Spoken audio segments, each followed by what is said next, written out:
Everything good? Okay. Excellent. Excellent.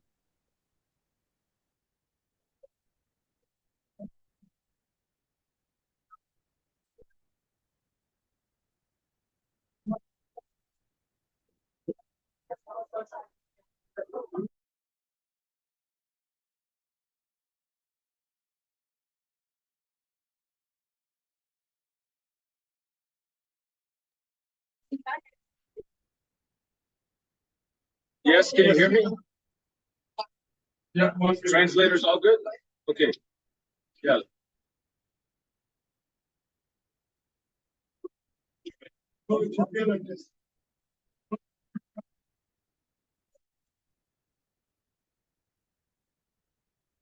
على هذا لما انت تخلص بيبلش يحكي هو حيدر حيدر اول بعدين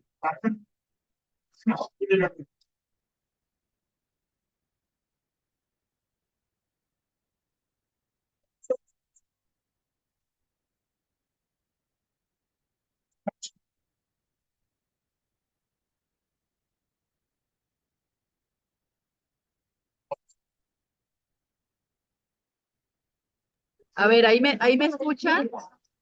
¿Escuchan bien el audio de Yusef? Sí. ¿Crees que va a hacer una prueba? Exacto.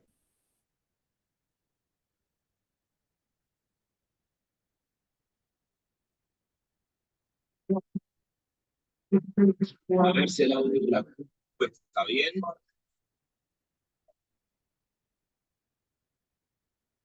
Está abierto.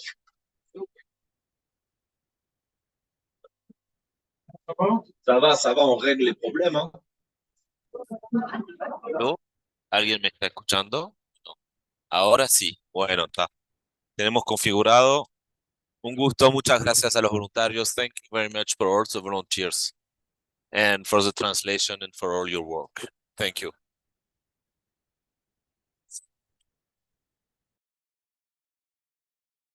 A ver, vuelve a hablar. Hola, hola. ¿Me escuchan? Hola, hola. Hola, hola. Está bien. Bueno, muchas gracias.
Por Hello, favor, can you puede hear me hablar. now?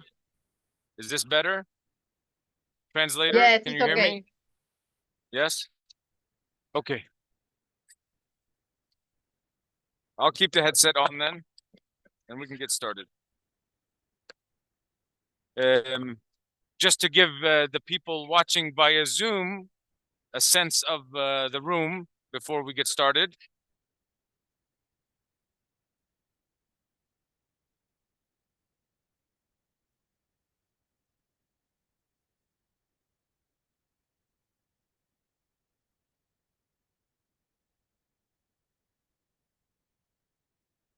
I just wanted to give the people watching via Zoom a sense of the people in the room. Okay.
Okay. Testing, testing. Can everyone in the room hear fine? Can everyone on Zoom hear fine? And the translator can hear fine? Yes? Okay. I think we can get started now. I see some thumbs on the screen. I appreciate everyone's patience. And thank you everyone in the room for coming today on the first day of the World Social Forum, our 2024 World Social Forum, coming at a very difficult time in Palestine. Okay. Do I need to speak up or are they going to increase the volume? Okay.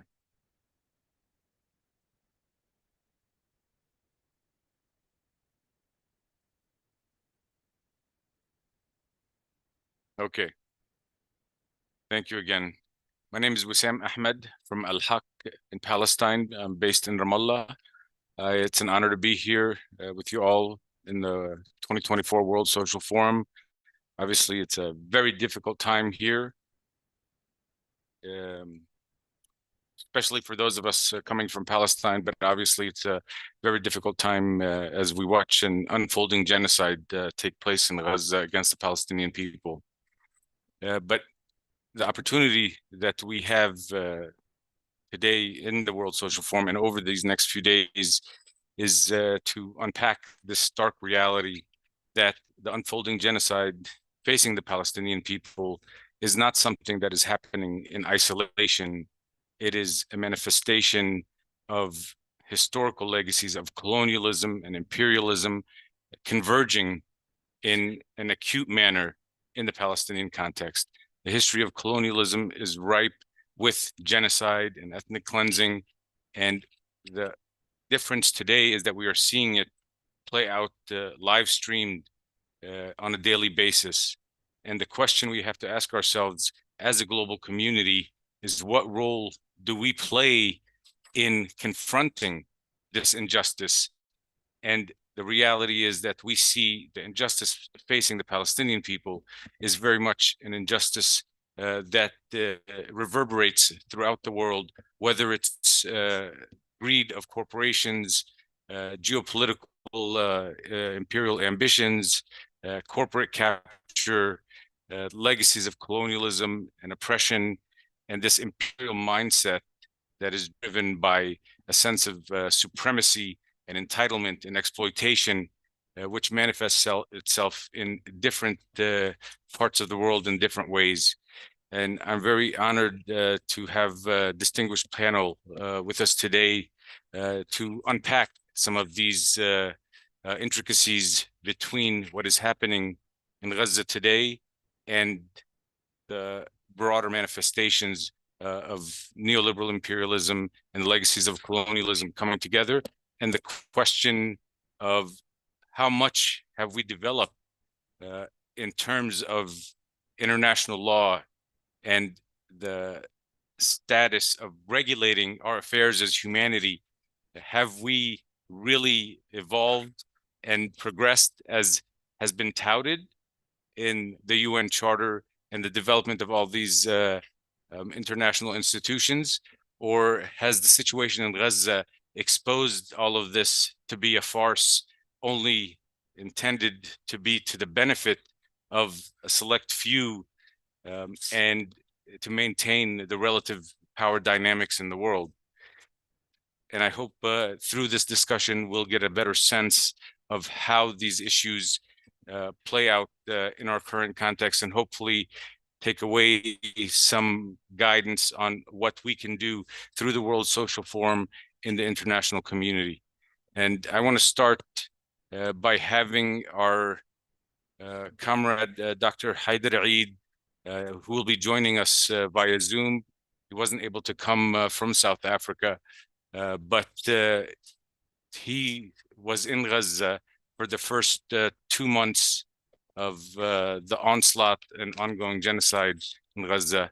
So we are very privileged to be able to hear his testimony of the situation that he lived through in Gaza and he saw firsthand and how that situation has played out since he left, and how that carries on with him despite being out of Gaza, knowing so many people that are still trapped in Gaza. So Dr. Haider Eid, he's a professor of post-colonial and postmodern literature in Gaza's Al-Aqsa University. I'll turn the mic over to you, Dr. Eid. Thank you so much, Wissam. Can you hear me just before I start? You can hear me? Actually. Yeah. Can you hear me? They can hear him on Zoom, but they can't hear in the room. Okay.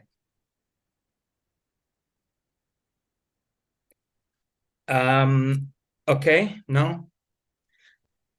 I'll wait for the go ahead from you.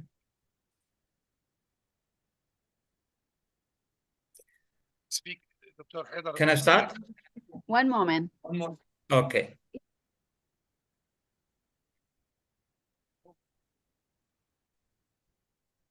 Okay, try now. Okay, can you hear me? No? Again? Yeah, can you hear me? Testing. Testing. Testing.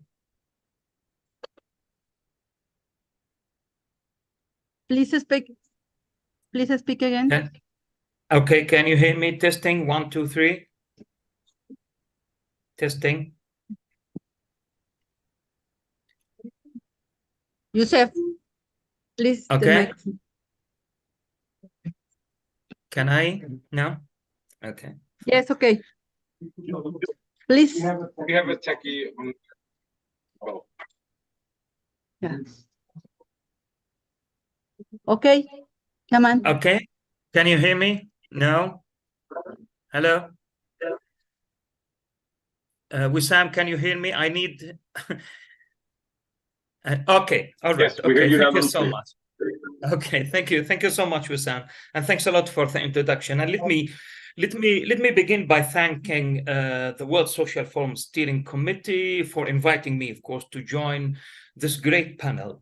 I was hoping to be able to travel to Nepal, but unfortunately I couldn't renew my passport here in South Africa. I have a dual citizenship, South African and Palestinian. And I would like also to thank the Palestinian Social Forum in particular for nominating me to address you from South Africa. In fact, when I was invited at the beginning, when I got the invitation, I was in Gaza, and actually that was before the eruption of the ongoing genocide in Gaza, which means before October 7th. And let me just very briefly introduce myself and give you, an idea about the experience that I had while I was for 2 months stuck in Gaza. And by the way, as I said, I'm speaking to you from Johannesburg. And this is my 4th displacement. And the only reason why I was able to leave Gaza is because I have a South African citizenship. In fact, I got my PhD degree in 2000 from University of Johannesburg. And South Africa is my second homeland. In fact, it has a very, very special place in my heart. And my name, is Haider Eid, and I'm a literature a professor and I have, my wife and 2 daughters. And unfortunately, when the genocide started on October 7th, I was in Gaza, and I was with my daughters and my wife in my flat. 3 days after the beginning of the genocide in Gaza, the Israelis decided to flatten my neighborhood.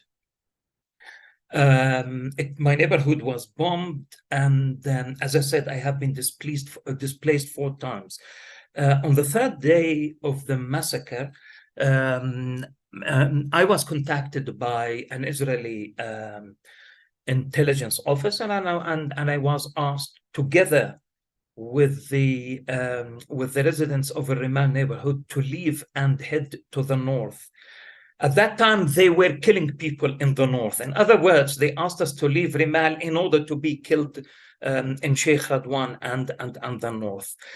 I think everybody knows here, and I'm talking to conscious comrades here, that the Israeli war crimes committed against our people in the Gaza Strip are unprecedented. I mean, I was in Gaza in 2008, 2009, when apartheid Israel decided to attack the Gaza Strip for 18 days, killing 1,200 people, including 443 children, 80 women, etc. I was there. And I also witnessed the second massacre, 2012. And I witnessed the third massacre, 2014, when 2,200 people, one-third of whom were children and women, were killed as well. And I was there in 2021 and 2023. And I lived in Gaza throughout the medieval hermetic blockade that has been imposed on Gaza since 2006. So, you know, ordinary people right now in Gaza, in fact, have expectations. And honestly, we Palestinians are naive. Naive in the sense that, you know, in 2008, in 2012, 2014, you know, we expected the international community to intervene when Israel started, you know, its, you know, war crimes and crimes against humanity. And we have been calling it a genocide, but nobody wanted to listen to what we had to say. And now what is happening is a full-scale, you know, genocide.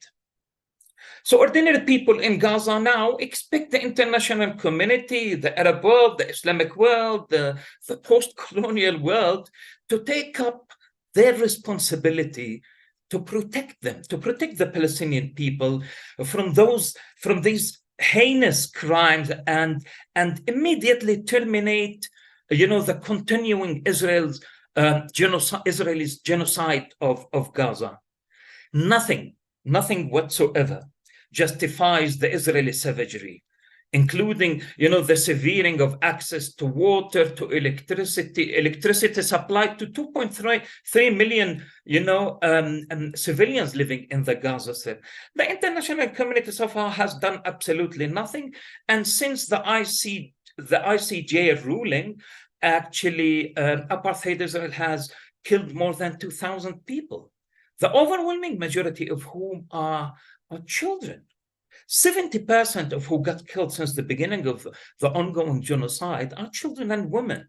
So since October 7th, 2023, Israel has, I mean, as I said, flattened neighborhood, entire, you know, whole cities, including my own neighborhood, Rimal, including my own university. There are 5 universities have been, you know, completely destroyed, including Al-Aqsa University. Israel has destroyed vital bridges, roads, residential towers. I personally live on the 10th floor of a residential tower. It is gone. My car is gone. Everything is gone. I mean, when I left Gaza, when I left my flat, I left only with my t-shirt and my jeans. That's all. That's all, nothing. I lost everything. Luckily, I had my passport in a bag next to the flat door, next to my apartment door. And when we left, we just took the passports and the identity cards, which helped us to leave Gaza 2 months after the massacres. Now, the point is that Israel has been destroying houses, villas, towers on top of the heads of their owners. And of course, it has destroyed water and electricity stations. I mean, there is no infrastructure left in Gaza. And as a consequence, more than 2/3 of the population have been displaced, including myself and my family. My brother, his daughters and son, my sisters, all of them are living now in tents, in fact, in tents. Now, after being displaced 3 times. People have been denied access to water and electricity. Children, the sick and elderly are the first to be affected. I myself have lost so many friends. I have lost 40 of my cousins and their families, 40 children, women, my students. Many of my students have died, including one of my most favorite students who worked with me on the the BDS campaign, the late Khalil Abu Yahya. Now, the figures that I have been getting from the Ministry of Health are shocking. Now, the latest is that 28,500 civilians have been killed, including 12,300 children,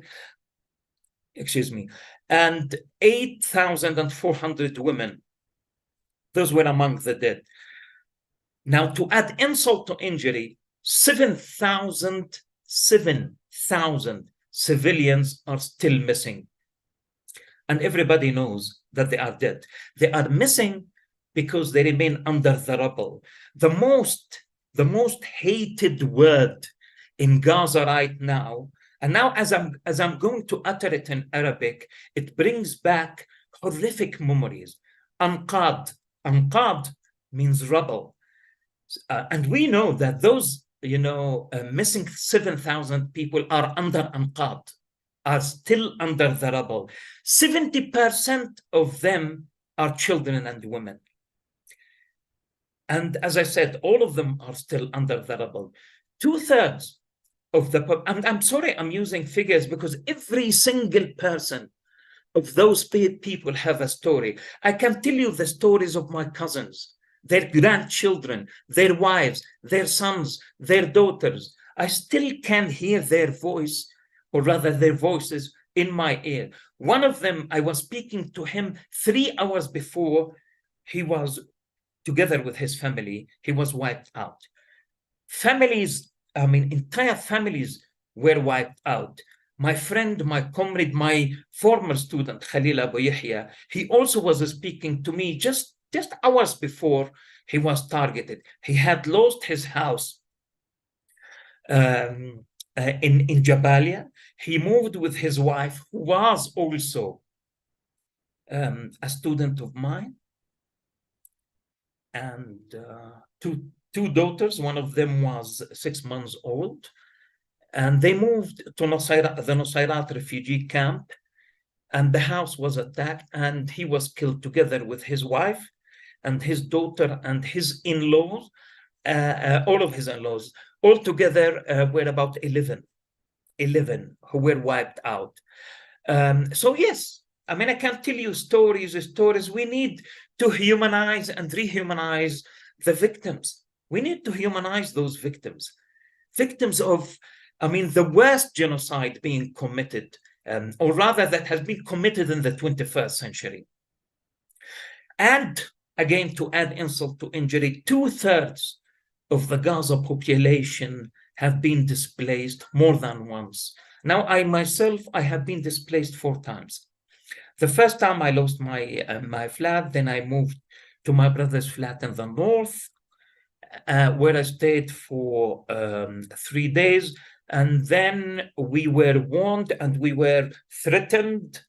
We were asked to move to the south, and then I moved to the south together with my family and my brother's family, and I stayed in Rafah till I was contacted by the South African embassy in Ramallah and the South African embassy, 2 embassies in Cairo.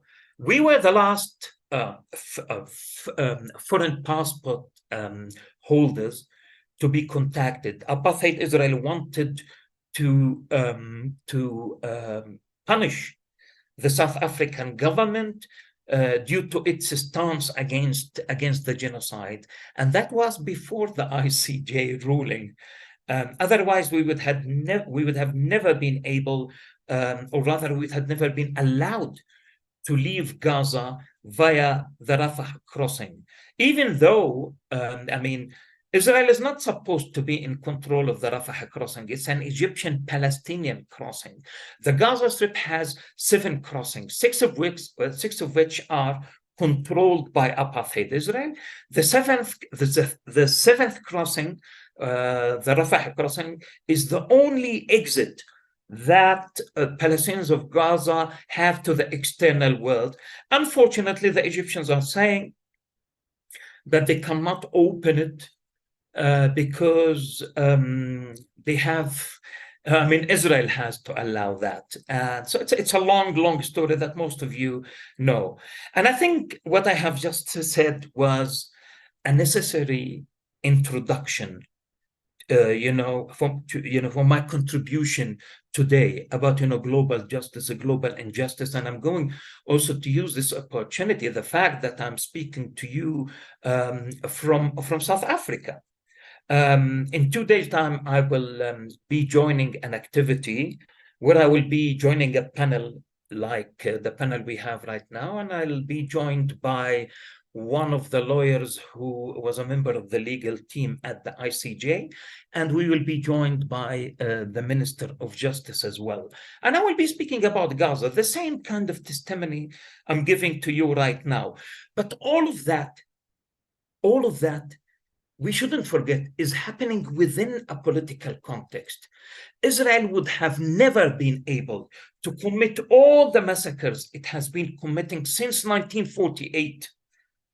Since our history did not start on the 7th of October 2023. No, as the Minister of Justice of South Africa said in The Hague, it goes back even before 1948.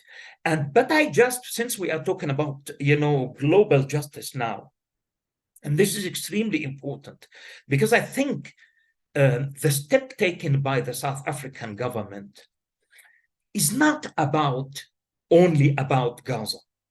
Yes, it's about Gaza. People in Gaza are calling for, and I am saying this, actually, I'm representing Palestinian civil society. It's not only in Gaza, but since I'm coming from Gaza, I'm telling you, and I'm a member of the Boycott National Committee in Gaza.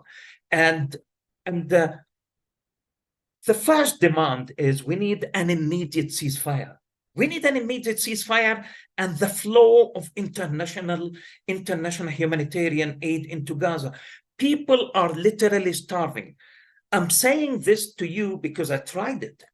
I remember very well the nights where I had to take my 2 little kids, Haifa and Salma, 7 and 6 years old, had to take them to bed hungry. They asked me for food and I couldn't provide them. I couldn't find food for them. I couldn't find milk. I couldn't find clean water for them. And the situation right now is much worse. I've just managed to get hold of one of my friends who is stuck in Jabalia in the north, who has lost his entire family. The whole family has been wiped out. He was the only survivor. He's a nurse. And I couldn't utter a word of sympathy with him because I didn't know what to say, because I've been through this. And I think, people need to understand, activists need to put all of this within a context. We shouldn't allow this to go on. And I remember, since we're talking about the context, people are just, saying the Americans will do something. The Americans are not complicit. The Americans have been involved, are playing a direct role. They are genocide enablers. All the weapons Israel has been using, from F-16 to F-15 to F-35 to Apache helicopters to everything, all the drones have been, manufactured, produced in the United States of America. We know the support apartheid Israel is getting from the United States of America. And I remember when Joe Biden won the presidential election in the United States more than 3 years ago, because we'll have elections this year. There was some false hope, I would call it, within, the pro-Palestinian movement. I remember having discussions at the time that there would be a positive change a positive change in the US policy on Palestine, because Biden's predecessor at the time, Donald Trump, had headed a fascist administration that had fully adopted the program and vision of Israel's far right. You know, Israel is ruled by right wing and far right, I mean, together. And at the time, it was believed, Donald Trump's administration to be the worst American government for Palestinians until now. Today, Joe Biden, the head of the empire, has fully embraced Israel's genocidal aggression on Gaza, approving of the complete blockade that has cut off, as I said, electricity, water, food, and medicine, and at the same time justifying, the daily slaughter, the one that is taking place right now in Rafah and the rest of the Gaza Strip, justifying the daily slaughters of thousands, tens of thousands of Palestinian civilians. Joe Biden has covered up Israel's war crimes and repeated and parroted Israeli propaganda about the beheading of Israeli children, about, the rape of women, etc., etc. Even Israeli media has said that that was a big lie. That was propaganda. All of that has been repeated in order to justify the killing of Palestinian children and women in Gaza. I mean, Joe Biden has even questioned the death toll in Gaza, atrociously implying that Palestinians are lying. And the only reason is because we are the new Native Americans. We are the blacks of South Africa. We are the natives of Palestine. And therefore, all settler colonies from the United States of America to Australia to New Zealand to the old colonial powers of the West have supported apartheid Israel and have enabled the genocide taking place right now in Gaza. I mean, the White House spokesperson, John Kirby, after the ICJ ruling, I was watching TV, and then he said there is zero death casualties among civilians in Gaza. Il disait qu'il n'y avait aucun mort à Gaza. I'm sorry, are you talking to me or should I go ahead?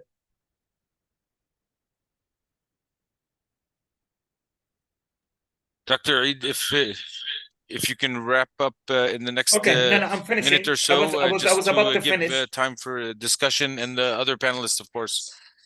Okay, I was about to finish. I'll just finish, and the last thing about the ICJ ruling, since I'm talking about to you from South Africa.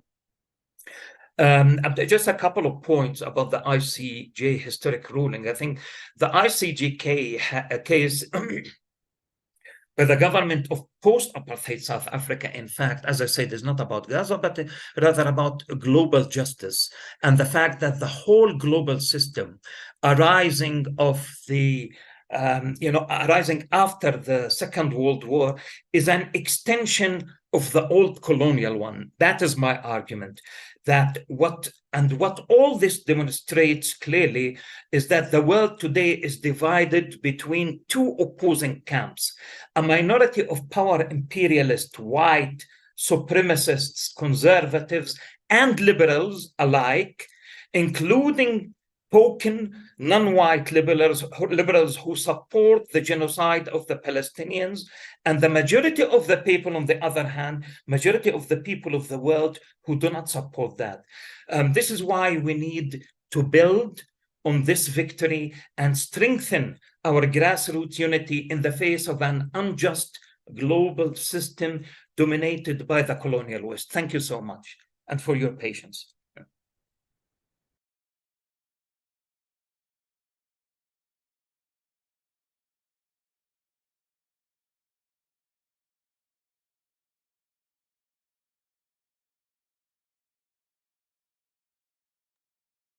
Thank you very much, Dr. Eid. You can't hear me? Can you hear me now? Yes, okay. Thank you very much for those insights. And it's hard to imagine what you have gone through, and it's even harder to imagine what people are going through right now. You mentioned so many people that you know and have taught and have worked with that are no longer with us. And it makes you think of what it is that we take with us as we grow. It's the memories that we have, and those memories are usually connected to the people we meet across the journeys in different parts of our life. And to know that so many of those people that have shaped your memories are no longer there, it is unimaginable, but it also makes us wonder how much we have as humanity taken from our collective memory, the history of injustice and oppression, and the thought that never again meant something because we learned lessons from the past. The unfortunate reality, it seems, is that we haven't learned as much as we thought. And you touched on a number of threads that will be elaborated on by our other panelists. And so those threads in the next three panelists will be able to elaborate on. I'll start with Mirelle Fanon, who is a French jurist and anti-racist activist, and also from the Frantz Fanon Foundation in France. And Mirelle, I'll turn it over to you to give us some insights into that historical dimension that Dr. Eid mentioned, and how do you see the lessons of the past being manifested or not in Gaza today, in the present circumstances? How much have we learned from the past, or have we only seen a refinement of colonialism in new forms? Yes, wherever you're comfortable. مش مشكلة. Yeah. اوبا يوسف خلي اللابتوب هون.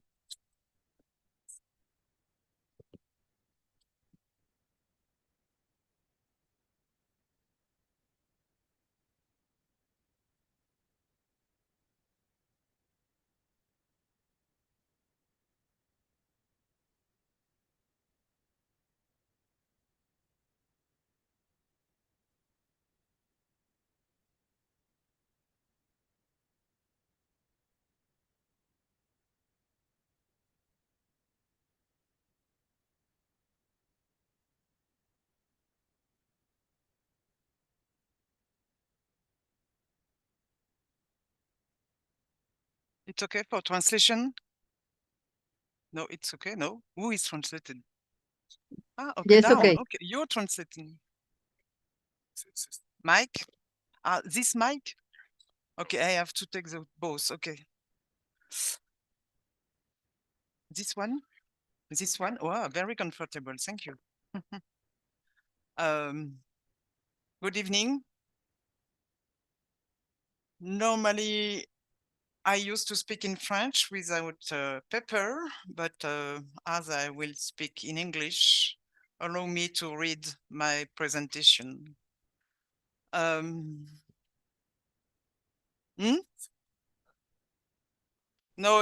regarding our moderator, it's better for him to follow, I think. And for the assistant too, and for the other panelists, except my apologize. I will speak in English, so sorry. I would begin by one quote, and a lot of you will recognize from who it is. Each generation in relative opacity must discover its mission fulfill it or betray it. You recognize? Franz Fanon in the Richards of the Earth.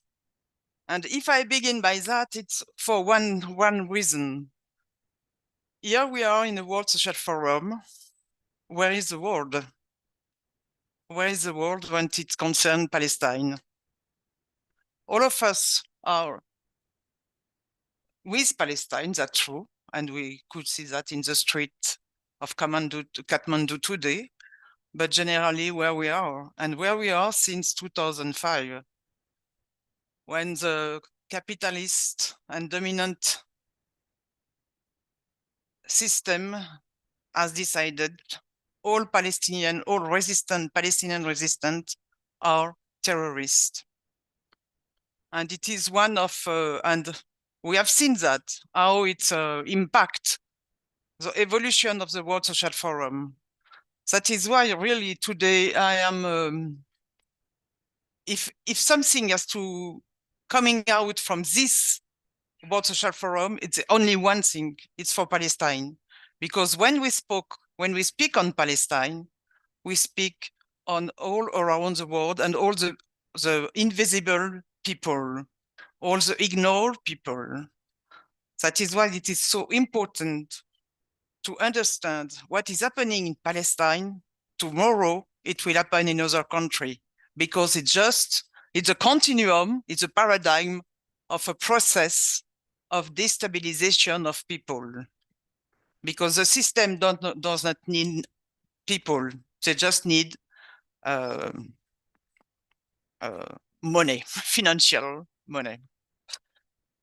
And in view of the events that have unfolded in 2023 with dramatic acceleration for the Palestinian people, and more generally for all the damned fighting for a decolonial political alternative, it is unreasonable to think that 2024 will be the year of the paradigm shift of domination, because what we try to do is to shift the paradigm of domination and not to just live with more or less comfortable with the capitalist system. We have to shift this paradigm, and sometimes it's absent. This claim is absent.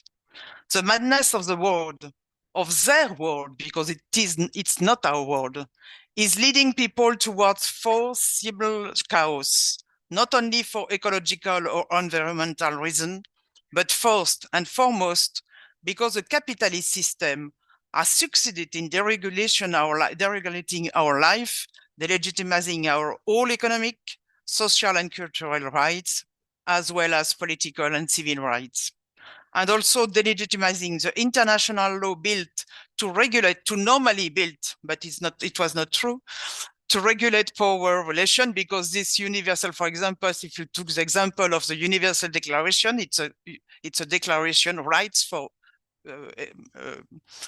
built by white people for white people. And we have to understand that. That's why when we could listen people claiming for universal declaration, no, this declaration is not universal. It's just for the white people, the supremacists. The ideology of Eurocentric modernity carried by the white world never ceased to give birth to ever more atrocious monsters, such as the genocide suffering by the Palestinians of Gaza, and more generally by all Palestinian and occupied and colonized people since the Nakba, which means that every day we witness the killing of people declared illegitimate in the name of a fantasized history and abandoned by an international community that has lost all sense of communality.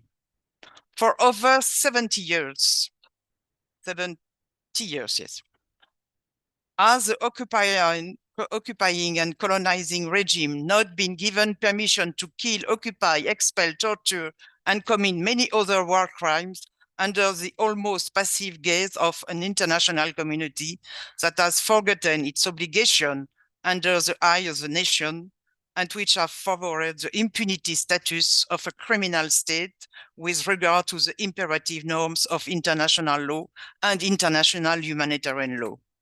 Because right now, what we can constate, international humanitarian law no more exists.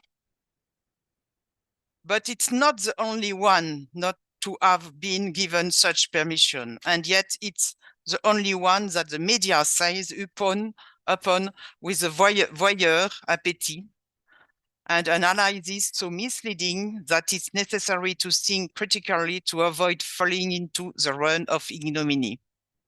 In this discourse, the perpetrator is always the Palestinian, the patented terrorist. It is therefore only natural that he should be hunted down, killed, and made headline news since last October, when 6 million Africans are killed in the Congo region. There is no media coverage of the fact that the commercial exploitation of coltan is leading to the militarization of the region, and that once again, it's the people who pay. Their blood is not understandable enough. The media wake up when a war claims to pit civilized against savage. Defending the civilized is morally salable, so counting the number of savage killed becomes a daily occurrence. And the media feast on the blood of the barbarian, believing that they are participating in a cathartic work to save their world from decay. If we were to understand how such genocide can be unleashed against an illegally occupied people and how it can be carried out without much protest, apart from some organization and association fighting for the right of people to self-determination and political sovereignty, and that of those whose sense of humanity is offended by the carrying out of such an illicit act, we have to accept that the foundation of which our humanity has been built are ontological lies, a traitor relationship with truth, combined with the power of persuasion to pass off as true what is not. Let's not forget the catastrophe experienced by the people killed and enslaved by the colonialists, the new discoveries of territory which innumerable natural resources supported by their respective royalties in the operation of genocide targeting indigenous people and in the commission of crimes against humanity. All this in the same name of an ignoble lie that has structured today's society and built it on beliefs that have created the bedrock of institutional racism, that Africans could not belong to the human race because of the pigmentation of their skin, any more than could indigenous peoples devoid of soul, state, or recognizable culture. And this ethic of lies continue to structure our society in the name of capitalist and liberal profits. Migrants, I took some example. Migrants taking advantage of our advantageous social system, Muslim wanting to impose Islam or non-Muslim, Palestinian wanting to eradicate the Jew, and the list goes on. An ethic of lie that has become second nature and has become so true that it has been adopted outside this country, and it has even become the mainstay of system built on oppression, colonization, and the implementation of a policy of apartheid. Is not it this what Israeli settler and their government fantasize about when they say that all Palestinians are not legitimate on their land? This slide was reinforced by the act committed in the USA in September 2001. Successive Israeli government have followed suit by declaring that all Palestinians are terrorists, wherever they may be, following a doctrine terrorized since the early 80s by Benjamin Netanyahu and his son Benjamin, the current Israeli prime minister, within the far-right think tank Jonathan Institute. The identity of the Palestinian must no longer exist, nor his culture, which is preempted by the colonizer. And when it resists too much, the walls of the theater fall, the leaders of the resistance are arrested or killed during incursion by the occupied army, as it was the case in the Freedom Theater in Jenin 2 weeks ago, and even before. For those who disguise reality with a false fantasy, the Palestinians are the enemy. From then on, nothing can contradict them, since it's given for real to the theatrical killing of the Palestinians. The world looks on, but modestly looks away in the face of horror. There are no words that can give a soul to what has been committed to those who committed it, who allowed it to be committed, even through part of the history of the state of Israel was built on a genocide for which those responsibilities were legally held accountable. The awakening is likely to be difficult as we contemplate this abjection, indignity, and inhumanity committed. Will those who were at the helm during this genocide one day be brought before the International Criminal Court? Nothing is less certain. Given the domination system's ability to find a way to save the worst criminal by practicing the impunity it initiated at the time of the abolition. At that time, the system preferred to save the plantation business rather than punish those responsible for crimes against humanity and genocide. If at the time of the abolition, only the criminal received compensation by their state, while the victims had no choice but to leave the plantation and return in order to escape the law against vagrancy and become the precarious worker of their former owner. The Israeli state, for its part, while it has been committing countless war crimes, ethnic cleansing, and genocide for over 75 years, received financial aid and military equipment from Western countries that don't know how to make people forget the crime of less humanity, as named by Aimé Césaire, committed by whites against other whites during the Second World War. These states know that they must guarantee peace and security, and that they must not in any way participate in the violation of fundamental rights by supporting or aiding the commission of unlawful acts, illicit acts.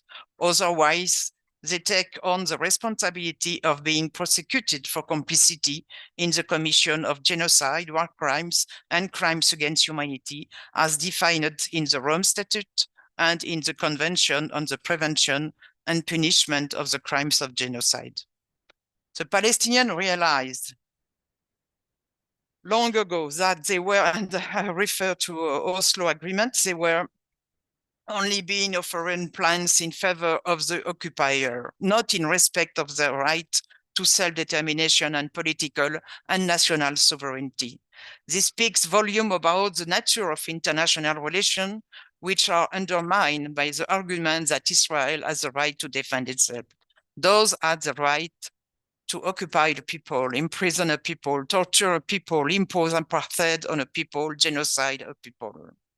Does this state have the right to decide the future of Gaza in a sordid racist entre-soi with those who are leading the world to its dome without even consulting the Palestinians? I refer to what Netanyahu said about the future of Gaza. And he said, we will decide, but without Palestinians, you remember. But it's not this usual. Did not happen in Berlin in 1885 when the colonizer divide up the African continent. The tragedy experienced by Palestinian people means that we must never take the way out when it comes to understanding history, but we must pull out the thread, however improbable, because we are not yet finished with the consequences of the great discovery that began in 1492.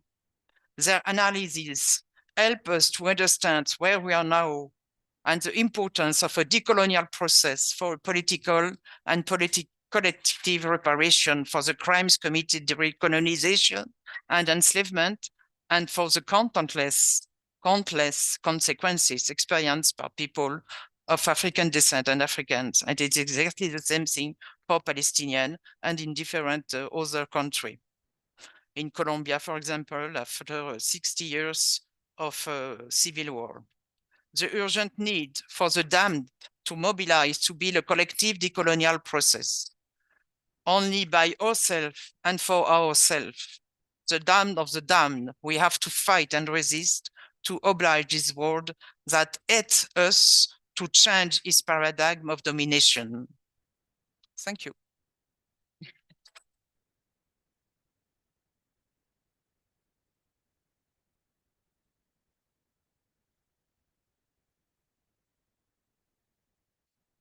Yes.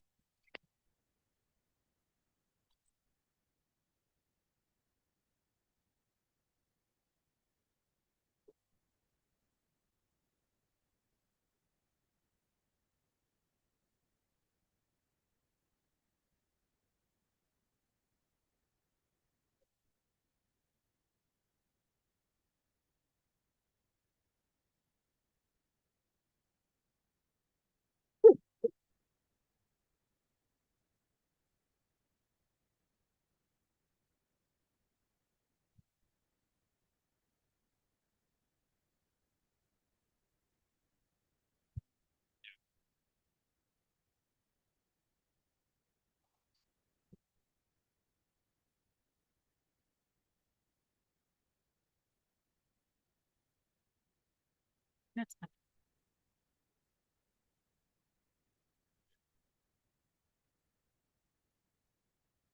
It's, yeah. I think people on Zoom hear it through this.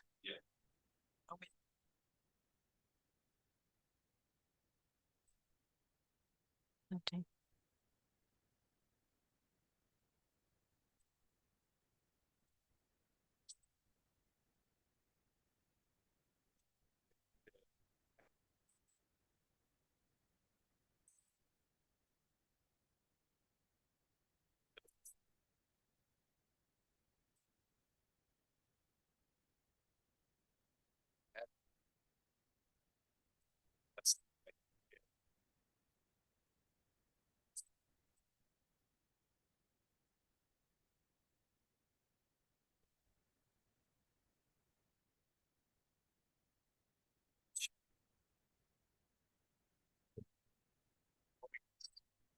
What it means to have political will and take a step forward in forcing that international system to look in the mirror and address the situation directly based on the structure that has been provided. And when the ICJ made the decision to issue provisional measures, it, I think, provided to some maybe a sense of hope that the system could still work.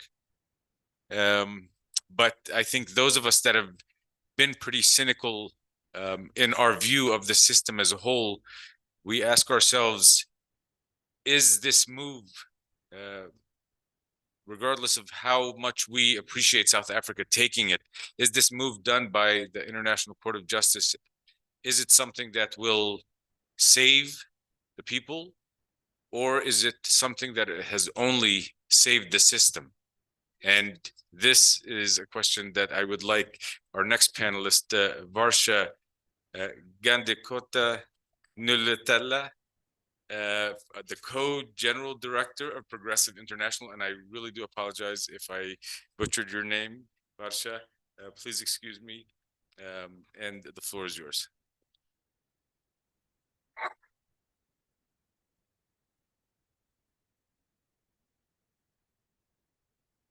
Thank you, Assam. Gosh, this is intimidating. I can see myself on screens all around me, and he's given me a very easy question to answer. So, I was at The Hague at the ICJ hearing as a part of the South African delegation. I'm originally from India, and I'm the co-general coordinator of the Progressive International, which has been trying to work on building international solidarity for the Palestinian cause, and specifically for the ICJ case, Genocide Convention case brought by South Africa. And to be honest, I never wanted to be there. When I went to the ICJ, it felt to me, and I've been a leftist pretty much the entirety of my adult life. I think that means that you automatically inherit a healthy amount of suspicion of international law, right? And a healthy amount of, essentially not faith in international institutions. So for me to be at the ICJ to plead for the Palestinian cause had meant that everything else had failed, that the international labor movement that we were building that could potentially strike and halt the genocidal military factory, that could halt the production and shipping of arms for the genocide in Gaza, that had been kneecapped, that the progressive governments that we were building very carefully, whether in Latin America, whether in other parts of South Asia, whether the socialist opposition in Europe, that we've been carefully cultivating over the last many, many decades, that had also failed, that it was over, and that yet again, our enemies were too powerful, too audacious, and we were turning to their instruments, were instruments of empire, yet again, to plead our cause. And you feel this when you go into the Peace Palace, which was my first time at the ICJ in The Hague, at the Netherlands. Of course, I feel this every time I walk the beautiful streets of London or Paris. It's really hard to escape that feeling that these cities have been built by the blood of most of my ancestors, right? But even at the Peace Palace, they have something called the Great Hall, which is where the International Tribunal takes place. And the minute you walk in, you see these imposing, looming windows on all sides. There are these stained glass windows that spread across 4 panels, and they're supposed to be describing the evolution of the peace ideal. Right? What is the evolution of the peace ideal?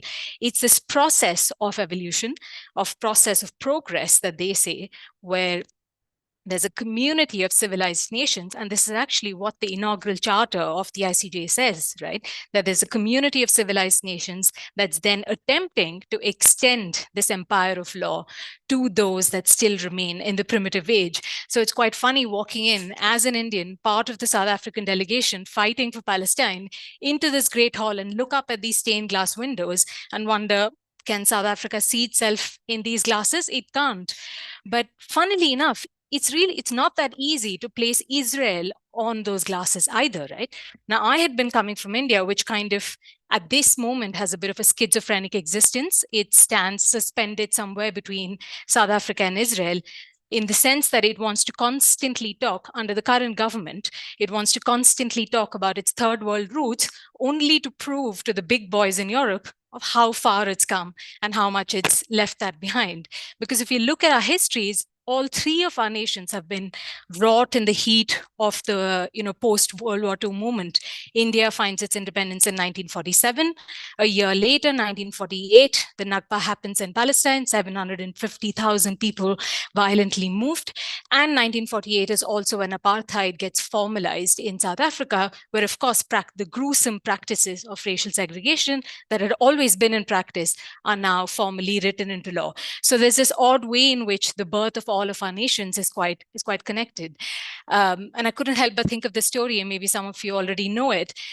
Albert Einstein is actually pleaded to by the Zionist movement to write a letter to our first prime minister. Albert Einstein almost became the second president of Israel. He was offered this position, and he said, no, I can't take responsibility for other people's moral decisions, and declined. But he did write a letter to our first prime minister, Jawaharlal Nehru, urging him not to vote against Israeli statehood at the United Nations. But at the time, this was a moment, the height of third worldism, right? It was extremely clear for all of us, and I certainly grew up on this, where the idea of Indian liberation was always inextricably tied to apartheid falling, to the liberation of Palestinians. And Nehru says this extremely clearly. He says, I have great admiration for Jewish people who have been persecuted for decades and moved from place to place to place, and every single time moved out, and they've still held on to their culture and held on to their identity and stayed as a community. It's incredible to imagine, but there's a simple truth to where you want to set up the state of Israel, which is that there are already people living there. There already is a home to someone else. And so I cannot vote in support of statehood for Israel. And of course, India does end up rejecting it. Now, it's another matter that we were in the minority at the time. But I say this story, mainly to say Then now, of course, that's not the India that we're in. And it's important to talk about South Asia, given that we're all in Nepal here on the border of India, of course. So if you look at what happened, a couple of weeks into Gaza, the Indian foreign minister makes a decisive U-turn on this decades-long tradition of standing for Palestine, right? I mean, we were the first non-Arab country to give land to the PLO. We were the first country to cut off ties with the apartheid regime in South Africa. Turning its back on those decades-long tradition, our foreign minister votes no against a humanitarian truce at the United Nations. And you see, in fact, that this is not just limited to the government. Weeks into the assault in Gaza, we had these huge demonstrations outside the Israeli embassy in Delhi. And these weren't demonstrations in support of Palestine. These were demonstrations in support of Israel. And you had a whole bunch of right-wing groups come up and say, we volunteer to go fight for the IDF. Please take us, give us Israeli citizenship. Sorry, I'm being asked to speak softly. These were groups of essentially right-wing Hindu nationalist groups that were saying, please give us citizenship, and we're going to go fight for the IDF and eliminate this, what they call enemy of humanity from the planet. Now, this is, the reason to mention this is so striking because this is something for all of us have to contend with, right? The realization that we're no longer operating in that world of, say, the 70s, where we had genuinely a hope of left-wing governments and states coming together and acting together. We're not even operating in the moment of which gave birth to the World Social Forum, which was the height of the anti-globalization movement. And in some sense, I think a peak of the strength of social movements around the world, where Porto Alegre held so much hope when you all came together for the first time at the birth of the World Social Forum. Those are simply not the conditions that we operate in now. So yes, there is something still, though, unprecedented about what's happening in Palestine right now and how we're all looking at it. I know a lot of speakers before me, Muriel, Heather, everyone's talked about how unprecedented it is. But we have to really think about the nature of what's happening. It's not that there's not been killing at this level. It's because the siege that existed, whether it's the 75-year-old apartheid, the 56-year occupation, or the 16-year siege of the specific Gaza Strip, which itself has often been called a silent killer of people, but has simply not pierced through to our phones and computers and television screens in the way that this particular event has. And it's really difficult to reckon with the amount of death it had to take for that to happen, right? For all of us to say, we simply cannot look away.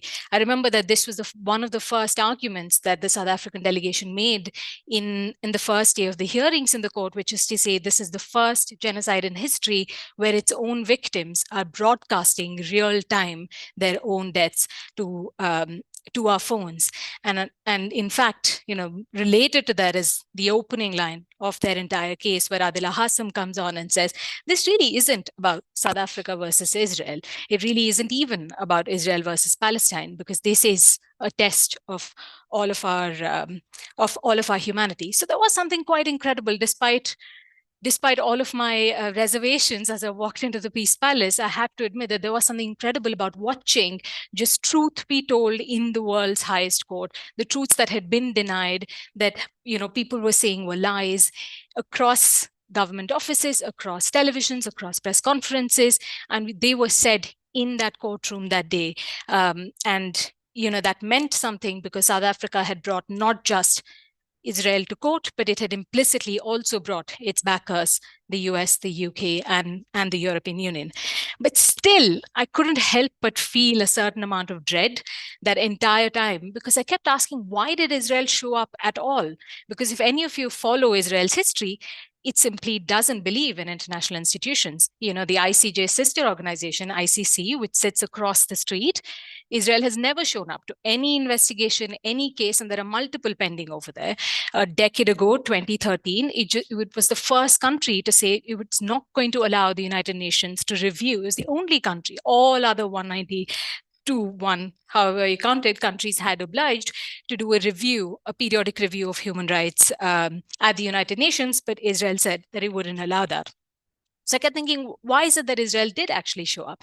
And for anyone that followed day 2 hearings, which is Israel's arguments at the court, it's extremely obvious that for them, it was yet another theater, yet another platform from which to show exactly what they were doing. At no point in this entire genocide last few months, has Israel ever hidden its intentions of what it wants to do. It's been loudly declaring over and over exactly what it intends to do with Gaza now, exactly what it intends to do with Palestine in the future, but more importantly, it knows that it enjoys a certain amount of impunity, and which is backed up by the complete contempt of Western nations, which it knew that it enjoyed that day too.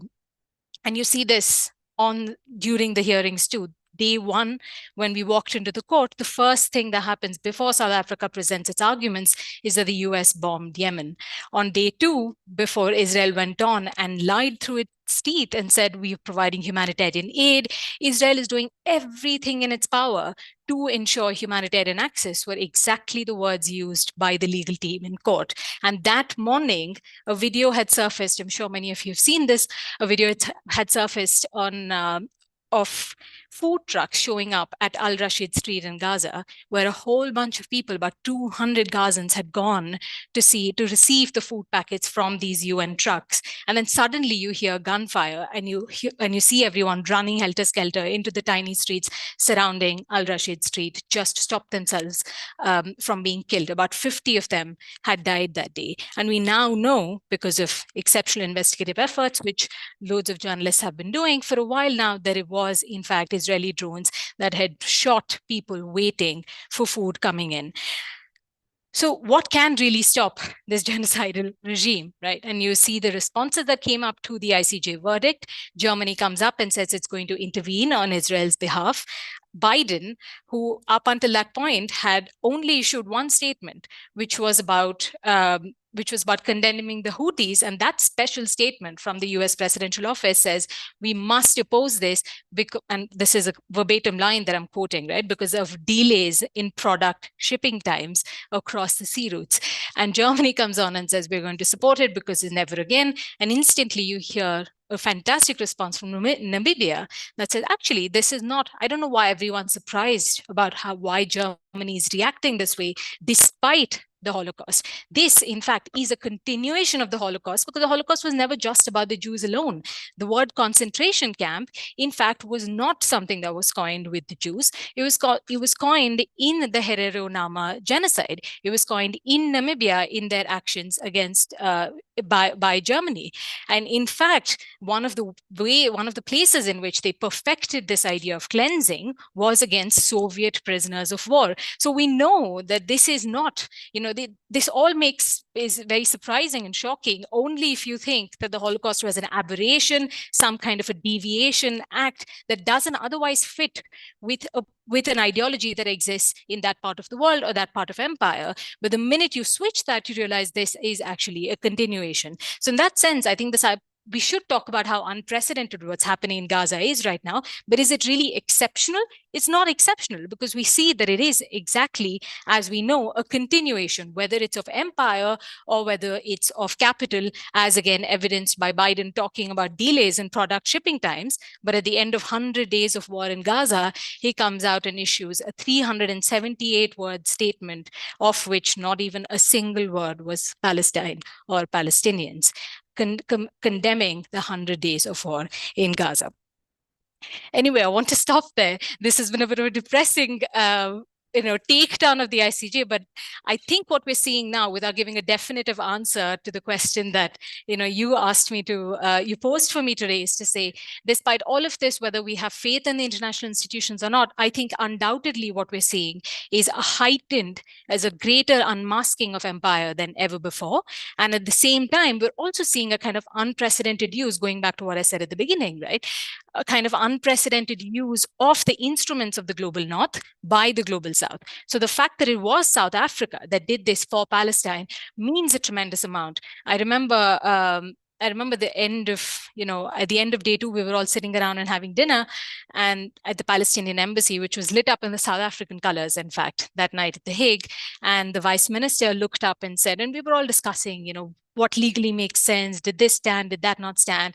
And he just looked up and said, this is the first time we all know that it's unofficial Israeli policy to not refer to the Palestinians as a people. In fact, a whole bunch of Israeli media outlets don't do that because they think referring to the Palestinians as a people would mean implying that there was a specific history, that there's a specific culture, and that you would need to acknowledge that they have specific rights. And he looks up and says to the table, this is the first time that I've heard Israeli officials refer to the Palestinians as a people, which is what had happened in the arguments in court that day. So of course, it's only a start and we must keep fighting, and there is so much more to be done. But I will say that as a skeptic that showed up at the Peace Palace that day, I am a bit more optimistic than I was before about the role of international solidarity and the ways in which we can use the instruments that we had otherwise up until now abandoned. Thank you.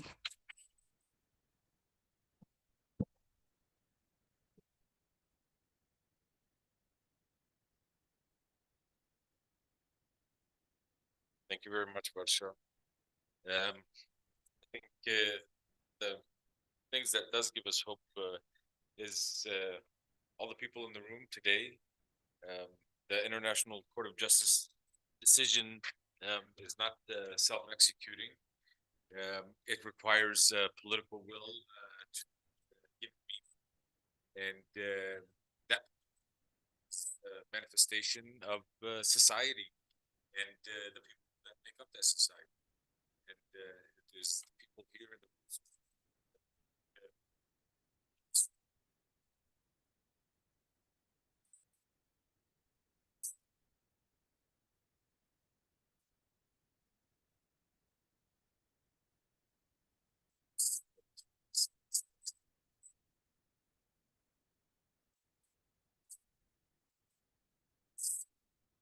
play out.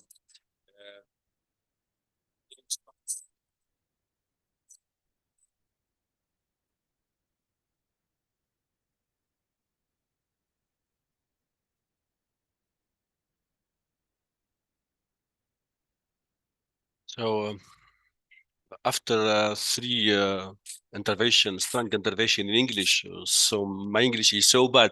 Donc, I don't try to broken the hick of language English to speak in English. Je m'excuse, je vais parler en français, donc peut-être s'il y a des amis qui peuvent aider à la traduction. Et je vais essayer d'être pas très lent parce que je parle le dernier. Bon, en fait, la Palestine, dans les forums sociaux mondiaux, dans les forums sociaux d'une manière générale, elle est toujours présente.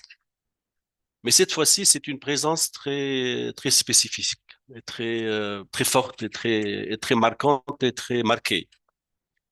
Parce qu'en ce moment-là, nous sommes à Katmandou, après 120 jours de guerre, de crimes de guerre, de génocide.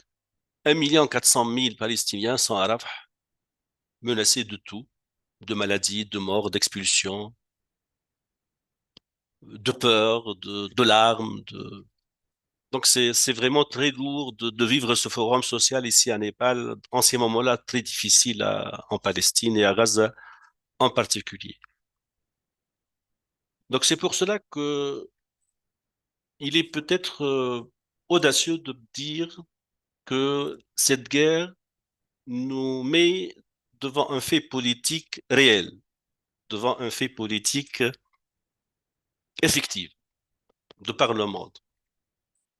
Et il y a probablement un basculement majeur dans les relations internationales et dans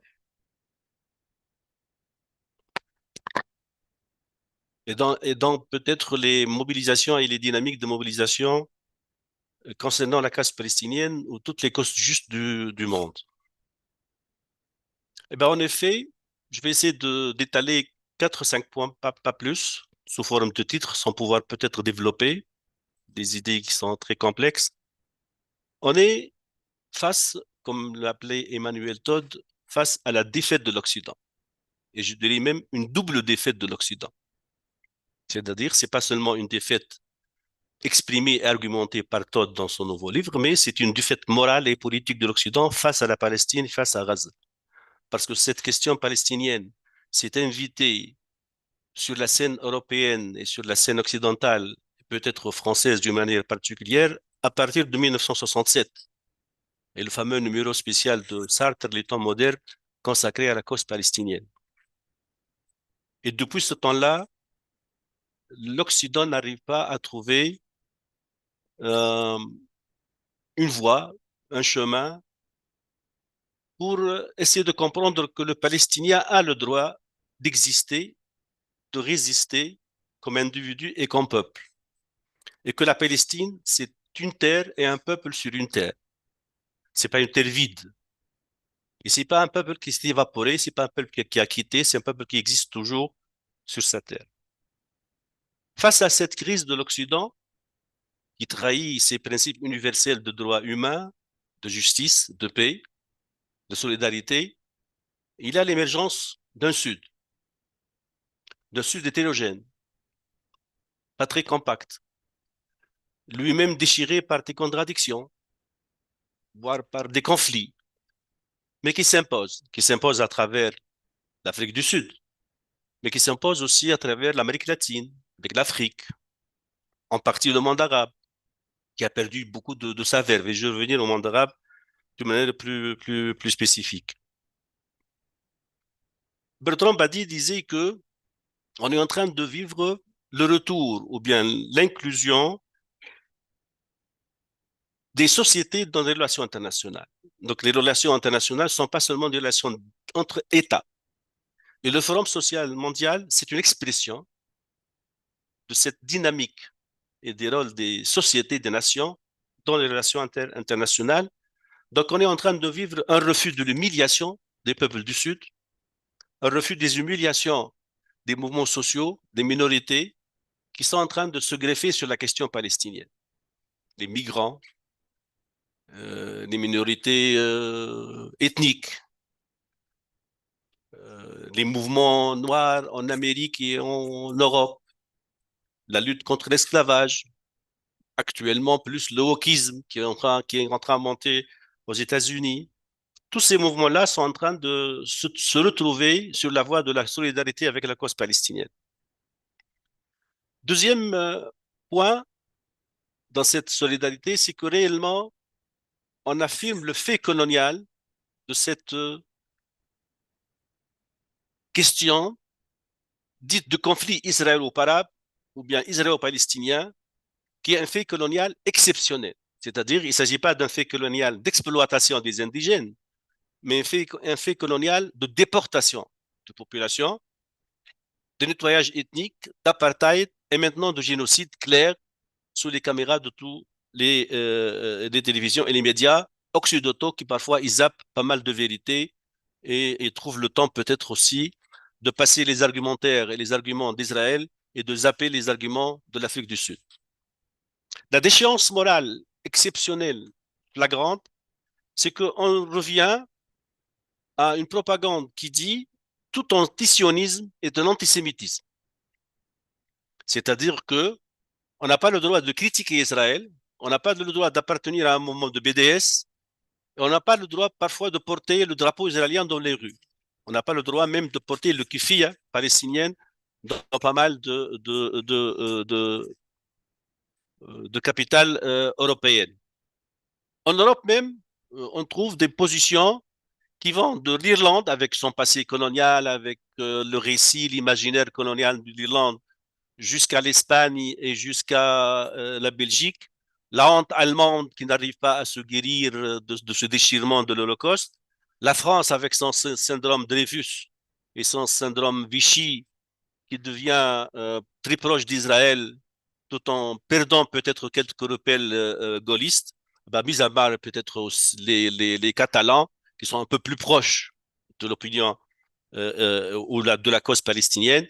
Donc, on trouve quand même des positions européennes assez claires vers la question palestinienne.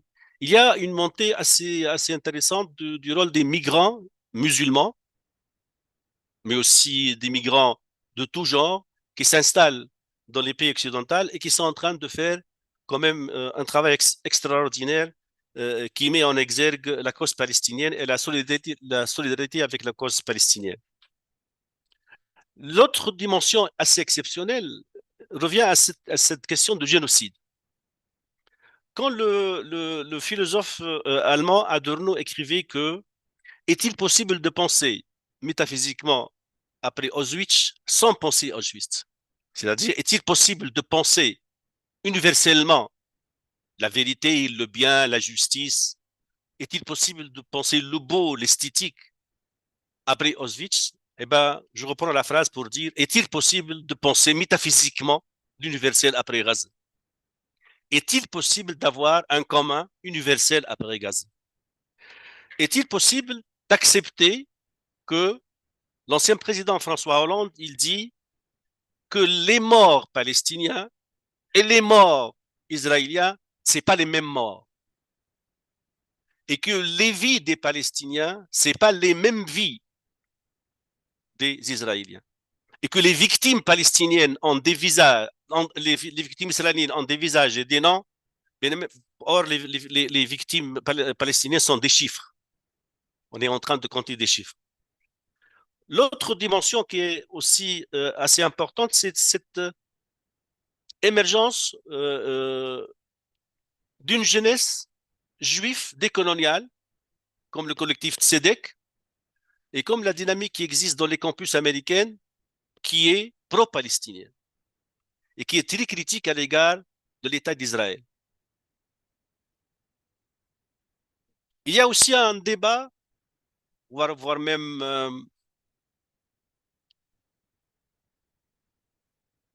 une guerre de mots, de lettres et de textes entre les intellectuels, les philosophes pro-palestiniens et pro-israéliens.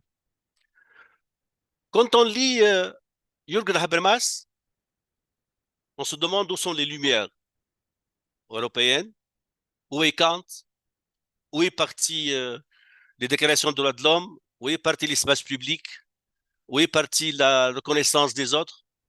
Et quand on lit Didier Fassin, quand on lit Judith Butler, on lit quand même un autre son de cloche qui est en train de s'installer dans ce débat académique, philosophique, intellectuel, européen et mondial. Il y a même des tentatives de dire que la question nouvelle qui s'impose à l'humanité actuelle, après la Deuxième Guerre mondiale, c'était la question juive, qu'ils assimilent ou bien qu'ils portent quand même le projet sioniste d'un État pour les Juifs ou d'un État juif, à une autre question qui est la question palestinienne. Donc, sans question palestinienne et sans la résolution de la question palestinienne, point de monde juste pour les années prochaines, sinon c'est la guerre ouverte pour des générations. On a aussi une métamorphose terrible dans l'idéologie sioniste, qui a commencé à être une idéologie qui se voulait nationaliste, qui suivait les traces des mouvements nationalistes européens, un peu séculaires, un peu laïques, pas très religieux. Un sionisme religieux qui reprend des récits religieux, des idées racistes, xénophobes, appelé par la sociologue franco-israélienne elle-même d'un fascisme juif. Donc, il y a quelque chose qui bouge au niveau des idées, au niveau des mobilisations, au niveau des rues. Et ben, pas seulement la gauche classique, pas seulement la gauche radicale, représentée par Mélenchon en France, représentée par Podemos en Espagne, représentée par Sanders en Amérique, aux États-Unis, représentée par les mouvements civils, syndicaux, féministes de par le monde.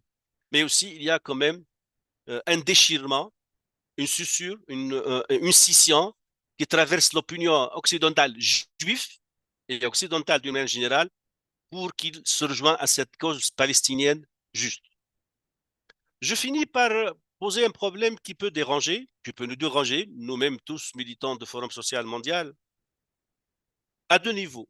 Au niveau de la région arabe, après deux vagues de révolution arabe 2011-2019, maintenant on est en train de vivre des contre-révolutions terribles dans toutes les régions, que ce soit des guerres réelles, des guerres civiles réelles, ou bien des contre-révolutions terribles qui touchent les libertés.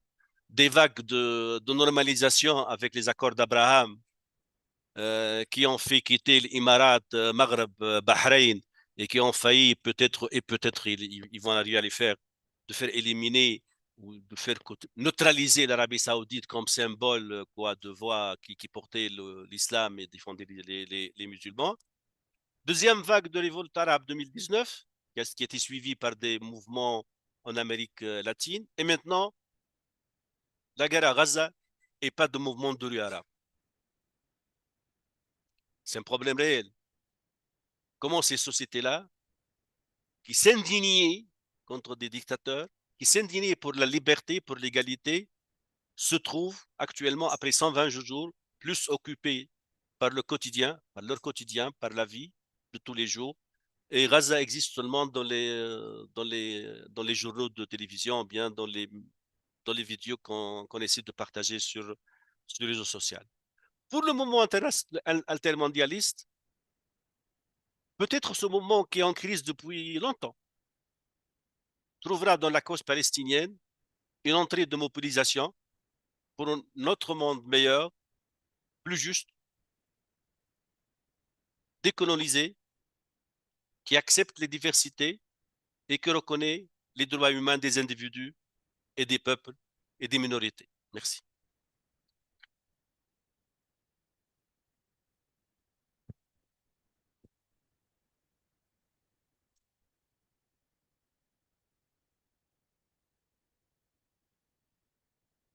Merci beaucoup, Maher. Where are we now? With the time that we have left, I want to give the opportunity to those in the audience and following on Zoom to raise any questions to the panelists. And I'll start with those in the room. Do I have a hand?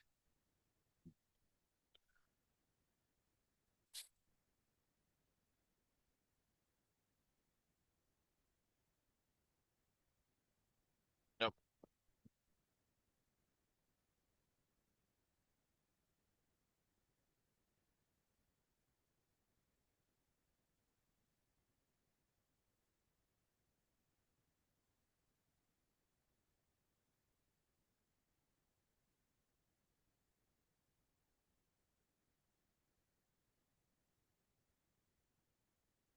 Okay. It is hard to speak without being totally angry about this issue, as I guess it's for all of us. My name is Tord Björk. I'm a council member in the International Peace Bureau, which was started 1891, the oldest and broadest peace organization. I wonder what we can do at World Social Forum at this very moment in this very room. I would wonder about what we can propose for action. And I have a proposal, and I wonder what people say about that. We had a preparatory meeting online because we have a word assembly on struggles and resistance that will take place on the 18th of February here, with the idea to get all the movements together. If you look at the program, the most common theme is climate justice. If we listen to what was said here, this is not only Gaza. This type of genocides, this kind of war is going on in different aspects. At the same time, Christine Karsch, who is one of the leaders of the No to NATO network globally, says, in spite of that, everybody feels this desperation. There is a lot of demonstrations going on against the wars at the moment. What is needed is a common call that can bring us together. So what I wonder is, can that call be free demands? Say no to the genocides in Gaza and elsewhere. Secondly, ceasefire and peace talks now in all wars. And thirdly, to bring all the movements together, disarmament, for social and climate justice. There is strong tendencies. We can see it when Greta Thunberg, Fridays for Future, as a climate justice movement, started to say solidarity for Palestine. And I think we have to understand what is World Social Forum. And we could maybe make it happen to make a call. And every year, there is in April, May, a global day on action on military expenditure, where it's stated we have to do something else, stop militarization, bring over the resources to something else. So that was my proposal. And we have tomorrow here at this very room, there's a panel on peace, food sovereignty, and climate justice. So we can continue the discussion also tomorrow and on the 18th, because we need we need action. We need to see that we have the force to unite the movements. Thank you.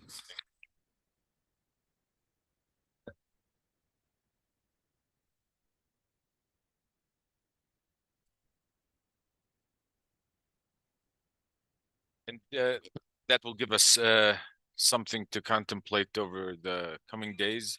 Thank you very much for your intervention. If you have the next person, you had your hand up, if you can come up to, because there are people on Zoom.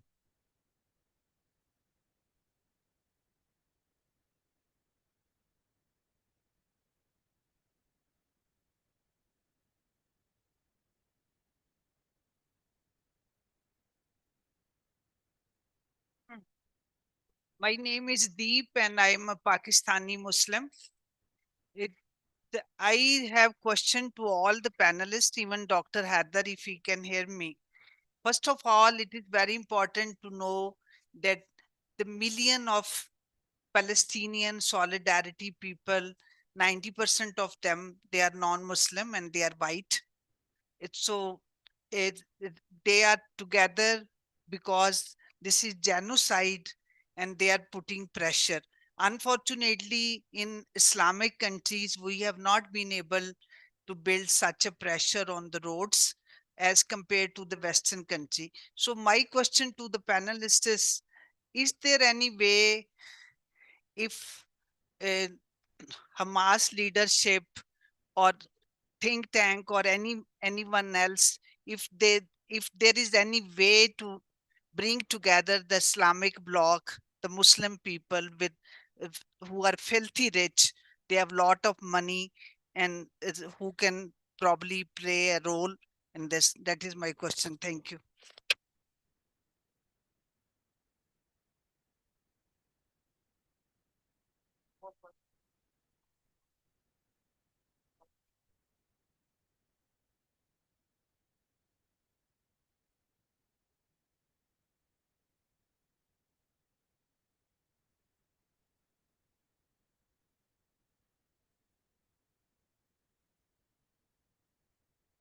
I'll make it very short, sure.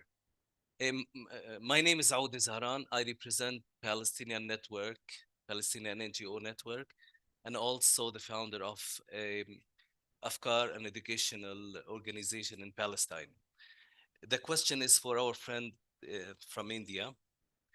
You reminded me while talking about Audrey's. Audrey's say that the master's tool will never destroy the master's house, meaning that the ICJ is always with the powerful.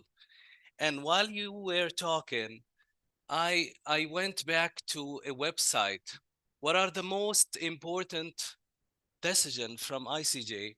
And all of them so far are not active in a way. So my question, how could, as social forum, be more effective in putting pressure against the ICJ and all the bodies of international? This is first. The second one, make it very short as well. For our friend, I like the paradigm shift, but do we have some, let's say, legs in order to pave the foundation for that shift or not? Thank you.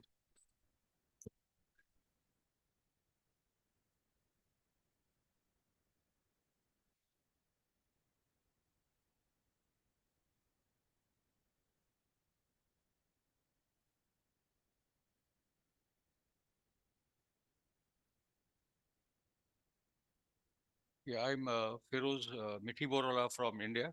I head what is called the India-Palestine Solidarity Forum. And as a nation collective, we had organized the first station convert to Gaza in 2010. We had 60 nation countries coming together, and now there's a nation process, which was never really the, yeah.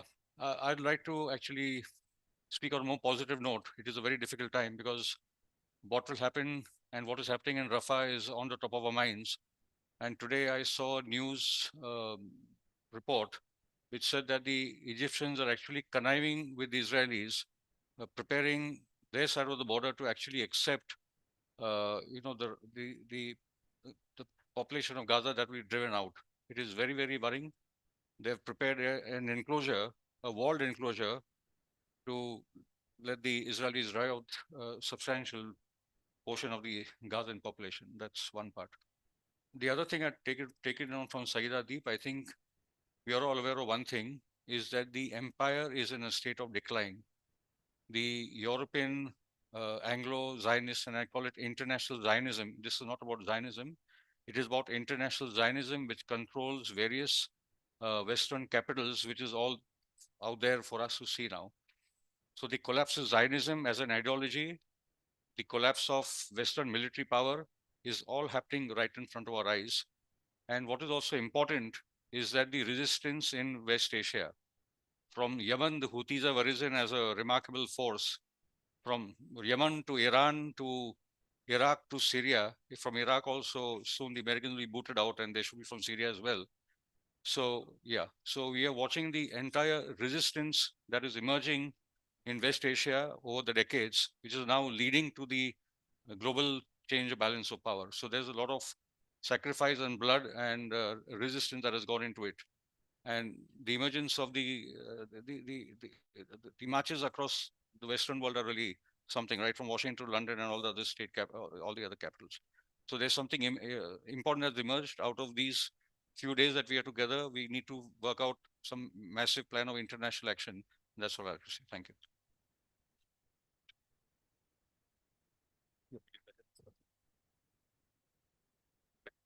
Session tomorrow at what time?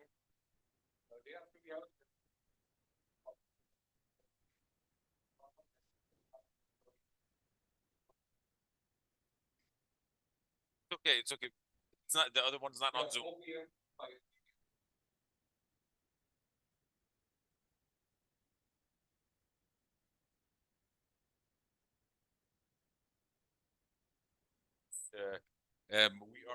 time, but I do want to give our panelists an opportunity just for some closing remarks. They can choose to address any of the questions that were raised if they like, but please try to keep your interventions into below 2 minutes, please. And Dr. Haider, we'll start with you.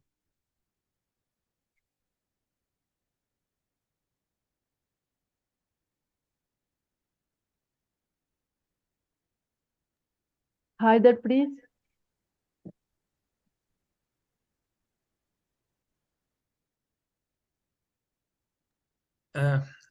Yes, sorry, I have an audio problem here. I couldn't hear.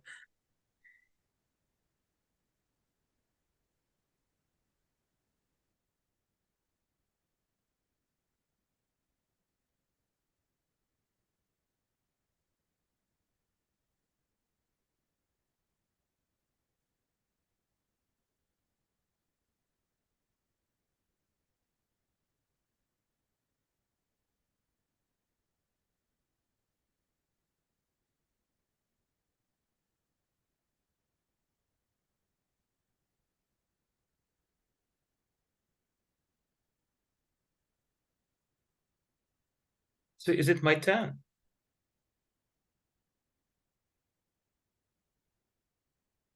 Couldn't hear. Okay, can you hear me? Yeah, sorry, I can hardly hear you. Sorry. Okay, we're just Yeah, asking now it's for better, closing yeah. remarks. Oh, closing remarks. Thank you. Thank Less you than so 2 much. I'm minutes. sorry about that. You know, I lost, the ability to hear in my right ear as a result of the bombing. So I'm just still trying to adapt to the new situation. So sorry. Your closing remarks. Actually, we, Palestinian civil society in general, and Palestinian civil society in Gaza, actually issued more than one statement, especially lately. When Benjamin Netanyahu ordered, in total defiance of the ICG orders to stop all genocidal acts, he issued orders, to the army to put up a plan to attack Rafah. And if that is allowed, this is what Palestinian civil society said. If that is allowed to be executed, this ethnic cleansing actually plan. And I personally, right from the beginning of the genocide, I said Israel's assault on Gaza is a combination of genocide and ethnic cleansing. And if this is allowed to happen in Rafah, it would definitely lead to a new wave, another wave of mass killing of Palestinians in Rafah, where you have 1.5 million packed in Rafah. And this would add to the toll of tens of thousands already massacred by Israel's forces. I heard somebody, from what I understood, asking a question of what can we do? And there are things to do, definitely. And I think, the first thing we need to take to the street protest and peaceful disruptions of complicit governments, complicit companies and institutions. Look at academic institutions. All academic institutions in Gaza, including my university, have been destroyed. We need to hear words of condemnations from international academic institutions. How many statements have we received from those institutions? Nothing. Personally, I'm not aware of anything. We need also to pressure governments to impose immediate, unilateral, and multilateral lawful sanctions against Israel, starting with a military and security embargo. We need to put an end to this military support of apartheid Israel. They are using weapons manufactured in the West to kill our children. And I think we need to look at the possibilities of expelling, Israel from the United Nations General Assembly and other international fora, the International Olympics Committee, FIFA, Eurovision, etc., etc. And I think the last point is that we need to put an end to this endless, unlimited impunity apartheid Israel has been enjoying. Thank you so much.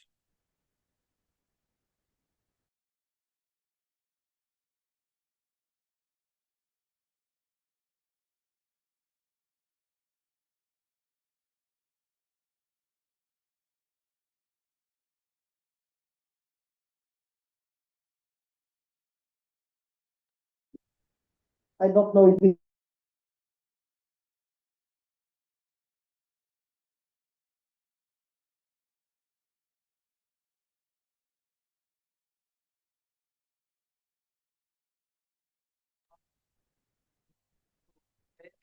heads, and also organizing famine in Gaza by defending UNRWA.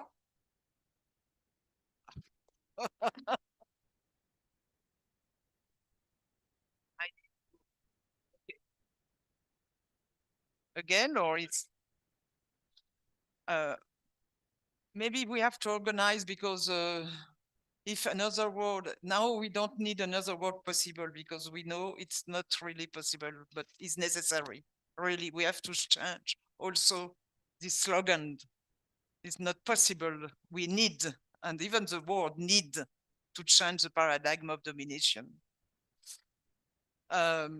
I think it could be interesting to, if you organize an international campaign of letter to UN, to European Union, African Union, and the Islamic conference, whatever, to ask them to condemn what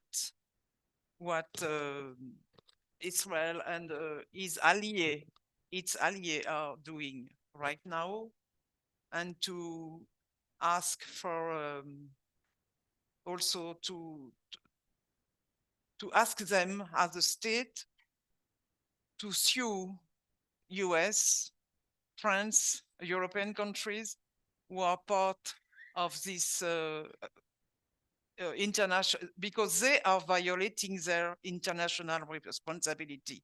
Because as you know, in international law, as soon you violate a state, violate human rights, it's a way to interrogate, for other states to interrogate the international responsibility of this state. And I think there is a lot of and enough information about what is happening since 75 years in Palestine for asking for interrogate the international responsibility of certain states. But maybe a campaign for letter, because I think if they receive only one letter, don't care. But if we organize from here an international campaign of letters and they receive a lot of letters, they could be a little bit embarrassed. But as you know, and also, of course, I agree with what Dr. Eder said, to obtain the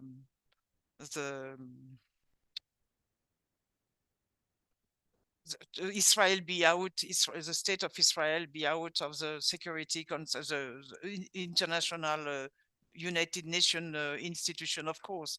But as you know, we will be always blocked by the veto, by the so-called veto. That is why also we have to change, and it is our work here. Not only climate, it is our work to change the ruling, the actual ruling at the United Nations, and to reform the Security Council, to obtain, to reform at least the Security Council, but also to reform all these institutions who are work only for visible and rich people. We need to change that. If we want to stop the endless war, we have to change the world, yes, but also to change the way international relations are working to impose one supremacy on another.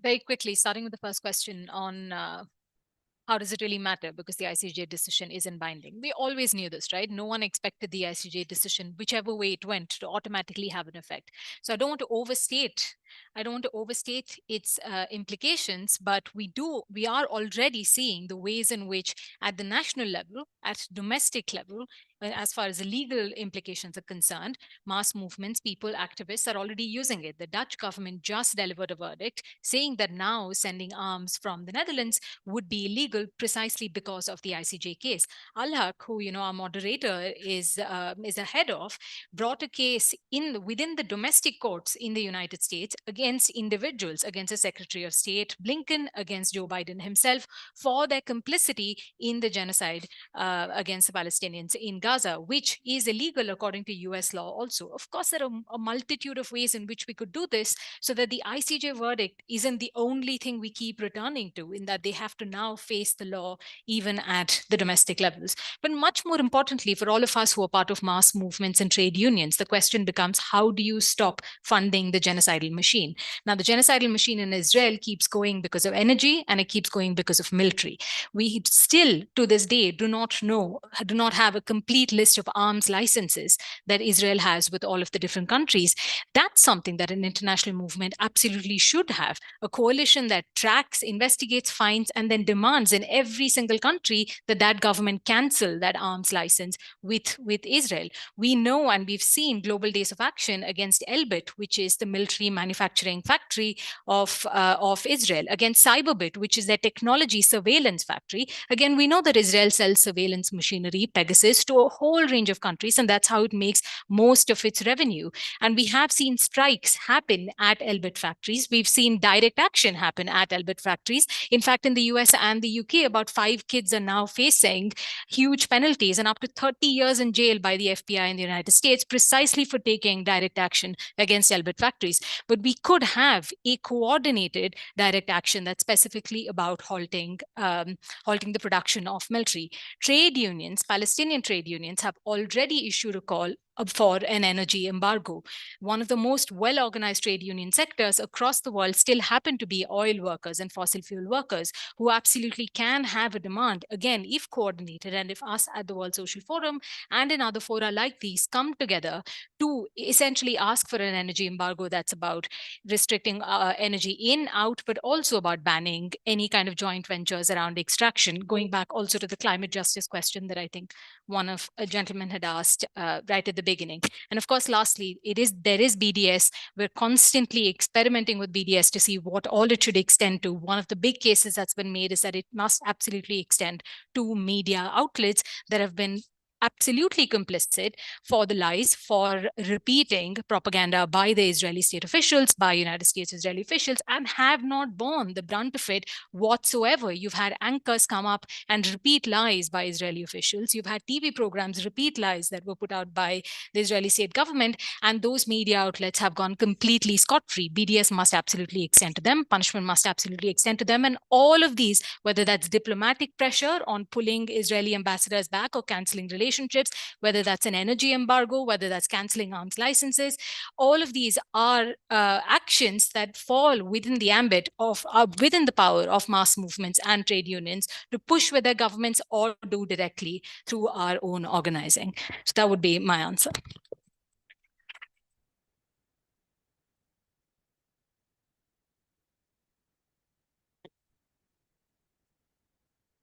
Bon, je rejoins la remarque du camarade qui a parlé le premier en disant qu'il faut être à la fois dans la réflexion, le débat et l'action. Donc, pour être dans la réflexion, le débat et l'action, je vais résumer quand même ce que j'appelais réponse ou bien réaction avec des remarques qui étaient présentées en points très, très succincts et courtes. Face à un fait colonial qui dure depuis 75 ans, il faut soutenir la résistance palestinienne, armée, civile, citoyenne, populaire, parce qu'elle est légitime.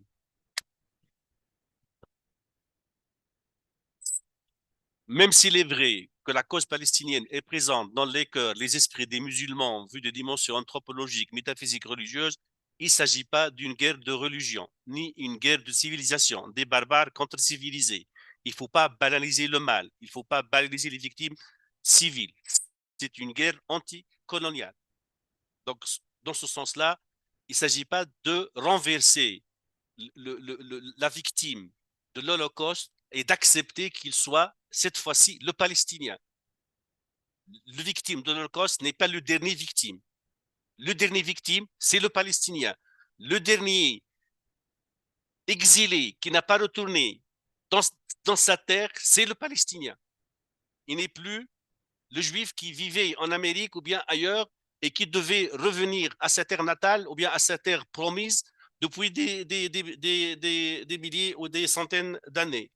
Comment articuler, nous, mouvements civils, syndicaux, politiques, les luttes pour la démocratie, les droits de l'homme, les droits des femmes, les droits des paysans, les luttes écologiques, les luttes sociales, syndicales, avec la cause palestinienne et les luttes anticoloniales.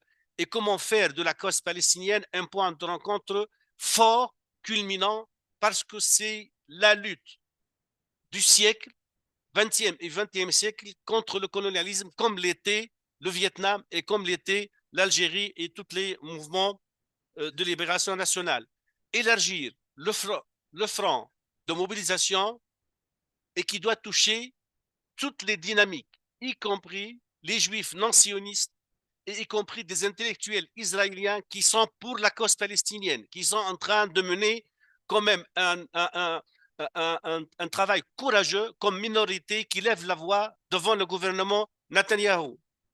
Comment donner la place aux luttes et la place au droit international et la place aux Nations Unies et ne lâcher rien.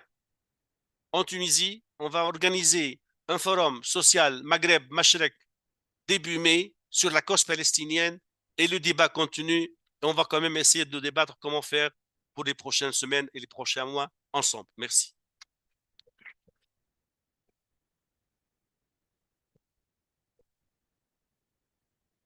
Just to close, thank you very much, everyone, for your patience, and thank you to the interpreters for the time they've given us. Here at the World Social Forum, we have a chance to test some of these ideas and take them with us. A lot have raised initiatives that can be done individually and collectively. And when we look at the ICJ, we recognize engaging in the system isn't an expectation that it will necessarily work, but engaging with it at least forces the wheels of justice to turn and potentially expose the hypocrisy. And if the system isn't going to work, then we need a new one. And as was said, it isn't just that another world is possible, another world is necessary. And if the actions that need to be taken are a global uprising to flood the system and force the hypocrisy through these different initiatives, either the system changes or it breaks and we start building a new one. Thank you very much for your time.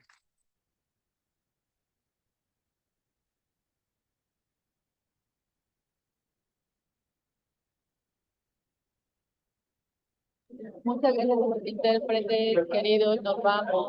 Hemos terminado. Ay, gracias, gracias.